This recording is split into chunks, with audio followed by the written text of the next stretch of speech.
to work harder than ever before. You got to put in more effort and more time than ever before for that transfer of wealth to take place. It will take place. It's going to be supernatural.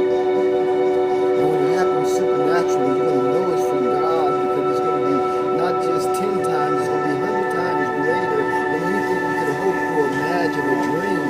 Anything you could have asked for, but you got to ask in order to get it. But when you ask for it, He's going to bless you supernaturally, abundantly above anything else you could have asked for.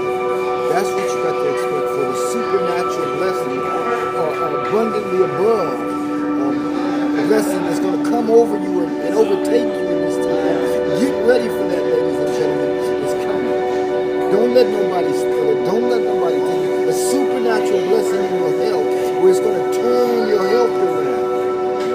You're going to mount up with wings like eagles. God's going to restore that which the cankerworm has stolen from you. Expect a supernatural blessing to overcome and overtake you, that God's going to do it because of His love and grace and mercy. It has nothing to do with your goodness, with the works of righteousness that you've done. Nothing to do with that.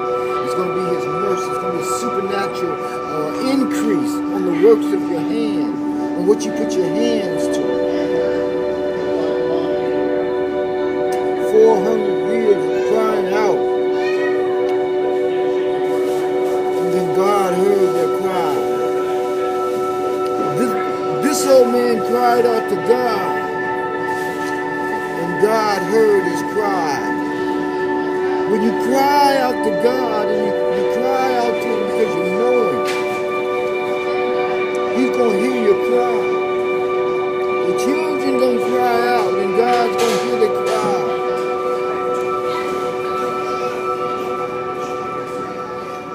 Expect the supernatural answer from you crying out to God and putting your hands to the plow, that you will reap a harvest that's going to be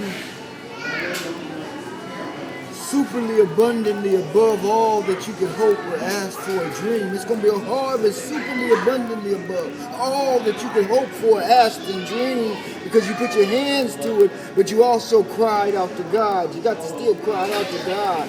You got to fast and pray to get the mind of God in this time, ladies and gentlemen. You can't go to witches and warlocks and to the devil to get the mind of God. You got to come to God. That's our director. That's our director.